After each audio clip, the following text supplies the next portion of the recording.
Hello, YouTube family. How is everybody today? Great, I hope. Hey, you guys just caught me on Powerhouse Conversations with Jess on this great Sunday afternoon. I come on here every Sunday afternoon at 4:30 Central Standard Time, 5:30 Eastern, and I would just like to welcome you guys to my channel. Thank you, YouTube, for watching. And if this is your first time on this station, don't forget to hit the like button down below. Give this video a thumbs up. Don't forget to subscribe to my channel so that you can be notified every time that we go live. And I'm so happy to be here with you guys because we have some hot stuff to talk about tonight. But I promise I won't hold y'all on here long because my conversations are never too long. I always try to keep my conversations to the minimum of 10 to 15 minutes so that I don't lose my audience. And I like to stay straight to the point and get down to business right away. So let's get started. Tonight's conversation is on, of course, the topic of the night, the topic, as always, incarceration in America. Incarceration in America. And how many of you guys know that the system in this country is very corrupt and is very crooked and it needs change? Raise your hand if you know that. So every time I look at a movie that has like incarcerated inmates in it, or I look at a show like that show Orange is the New Black that comes on Netflix. I don't know if y'all seen that about the women's prison.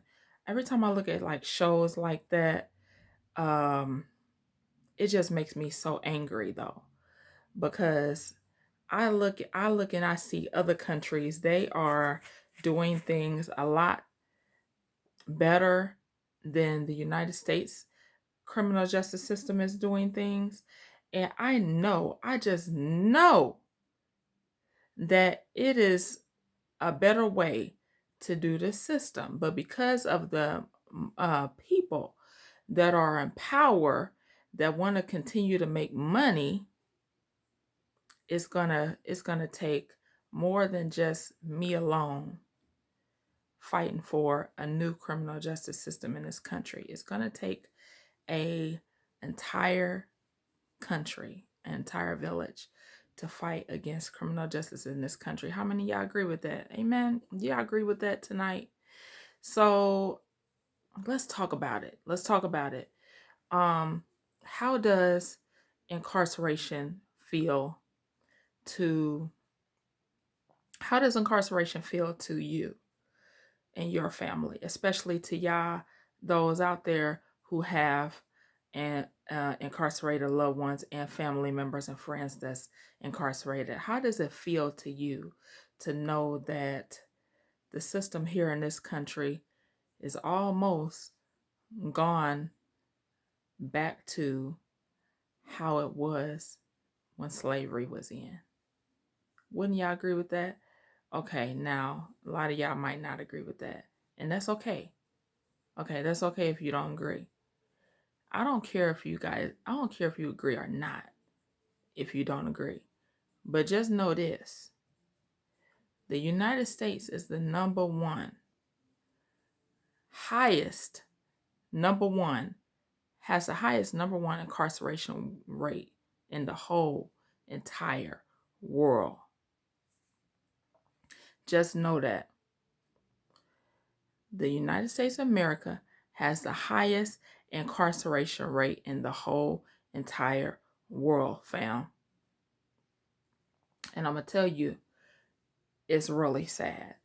As advanced as this country is, as much assistance that we provide to other countries, as much money as we have in this country, that we able to stand out help to other countries, as much resources as we have over here. You mean to tell me y'all can't come up with another way to make some money? Y'all gotta incarcerate somebody for $50,000 a pop. That means $50,000 a head is what that state, whichever state that person is incarcerated in, that's what that state makes off of a single person. $50,000 a year is what is made in the state's money in the state pocket off of each individual that is incarcerated in that state. Wow. Look at all that. Look at the state prisons making all that money. They making some skrill, ain't they? So you mean to tell me y'all got that money right there, and then to turn around and count the federal prisons in. Let's talk about the federal prison system now. The federal prison system,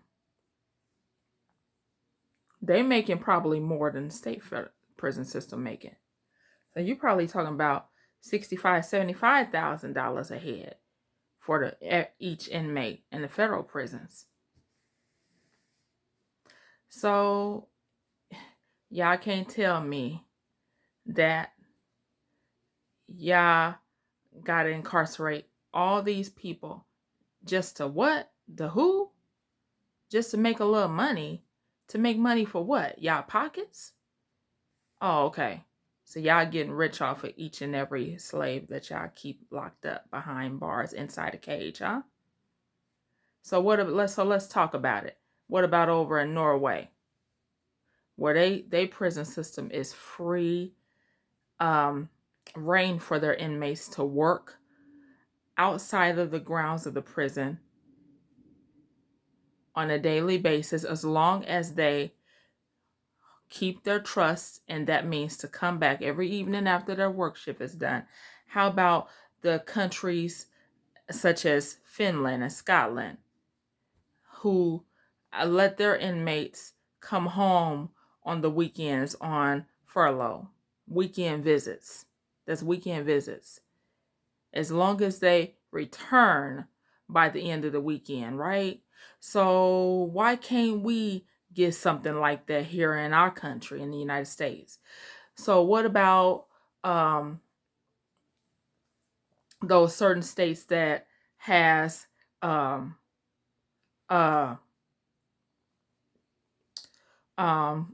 I'm trying to think of, conjugal visits or weekend stays or passes, where they can come and visit their wives or their husbands and be with their kids. You know what I'm saying?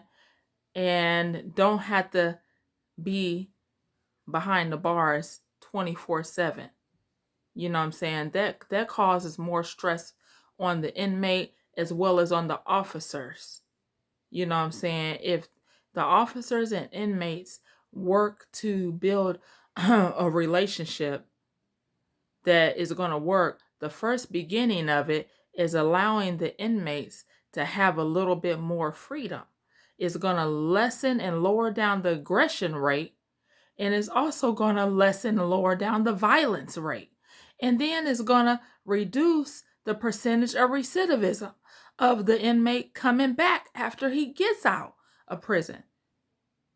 Don't y'all know that allowing more freedom to the inmates is going to lessen the recidivism?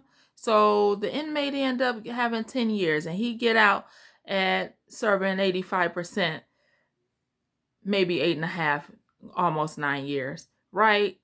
So you think that inmate actually is going to want to come back or even come back to prison if he was allotted that freedom while he was in there?